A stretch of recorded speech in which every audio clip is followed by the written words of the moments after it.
Hello friends, my name is C Sonali Jaluka Kumar और आज मैं अपनी लाइफ का एक इंसिडेंट आपके साथ शेयर करना चाहूँगी। मैंने 12th क्लियर करते ही सीए का एंट्रेंस एग्ज़ाम दिया। एंट्रेंस एग्ज़ाम क्लियर होते ही हमें सीए की स्टडी के साथ साथ एक सीए फर्म ज्वाइन करनी पड़ती है काम सीखने के लिए, जिसे आर्टिकलशिप या इंटर्नशिप कहते हैं।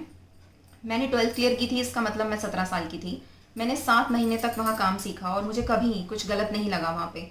बहुत बार ऐसा होता था कि सब ऑडिट पर जाते थे, अपने ऑडिट वर्क के लिए बाहर जाते थे सीए फर्म से, और मैं ऑफिस में फाइल वर्क करती थी। बट मैं कभी अकेली नहीं रुकी, मेरे सीए ने मुझे कभी अकेला नहीं छोड़ा ऑफिस में।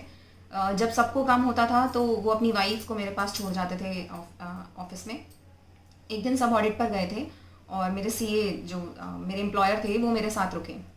अ, अचानक से वो मेरी सामने वाली चेयर में आके बैठ गए और उन्होंने मेरी चेयर भी अपनी तरफ खींच ली। फिर उन्होंने मुझसे पूछा, तुमने इयररिंग्स क्यों नहीं पहन रखे 2-3 दिन से? और ऐसा बोलते बोलते उन्होंने मेरे कान टच करना शुरू कर दिया। धीरे धीरे वो मेरी नेक तक आ गए और फिर जब मेरे चेहरे के हाव भाव उड़ गए तो उन्होंने बोला कि डरो मत, घबराओ मत, it's a part of life. क्या तुम्हारा कोई बॉयफ्रेंड नहीं है? अ, मुझे समझ नहीं आ रहा था ये क्या हो रहा है। और 6 बजे हमेशा मेरी छुट्टी हो जाया करती थी।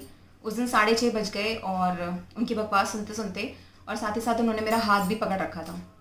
मेरी मॉम का कॉल आया। अ, तो उन्होंने मुझसे बोला कि अच्छा ठीक है, ये बात किसी को मत बताना और अब तुम घर जाओ।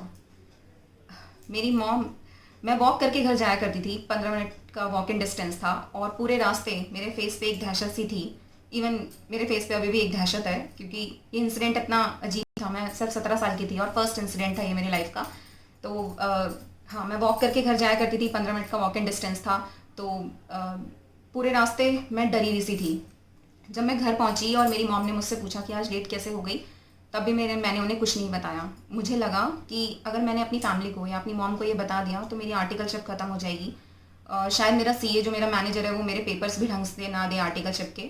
इससे मेरा करियर ख़राब हो जाएगा और अगर करियर ख़राब हो गया तो ऑफकोर्स मेरी पूरी लाइफ ख़राब हो जाएगी, जो अभी स्टार्ट ही हुई है। मैंने स्टार्ट ही करी है सीए।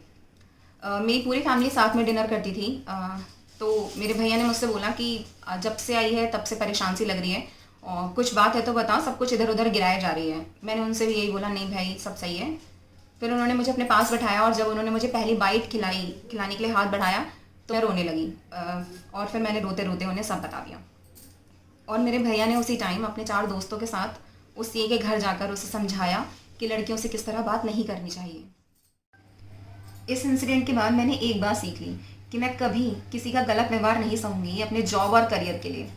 मैंने ये एक्सपीरियंस सिर्फ इसलिए शेयर किया क्योंकि न जाने आज भी कितनी लड़कियाँ सेक्सुअल हरासमेंट जैसी चीज़ें झेलती हैं अपने वर्क कल्चर में, just because they don't want to lose her job और स्पॉइल हर करियर। बट मुझे ऐसा लगता है कि जब भी हम लड़कियां घर से बाहर निकलती हैं पढ़ाई करने के लिए या जॉब करने के लिए, तो हमें अपनी सेल्फ रिस्पेक्ट सबसे ऊपर रखनी चाहिए, एटलीस्ट अपने जॉब और करियर से तो ऊपर। ये बात सही है या ये हो सकता है कि आपकी लाइफ इससे बहुत डिफ़िकल्ट हो जाए। और ये भी सच है कि सबके पास मेरे जैसा भाई नहीं होता जो इस लड़ाई में होने वाली सभी प्रॉब्लम्स को सॉल्व कर दे। बट हाँ, ये बात पक्की है कि इस लड़ाई से आप बहुत स्ट्रांग बन जाएंगी और हमेशा तैयार रहेंगी लाइफ में किसी भी सिचुएशन से बाउंस बैक करने के लिए।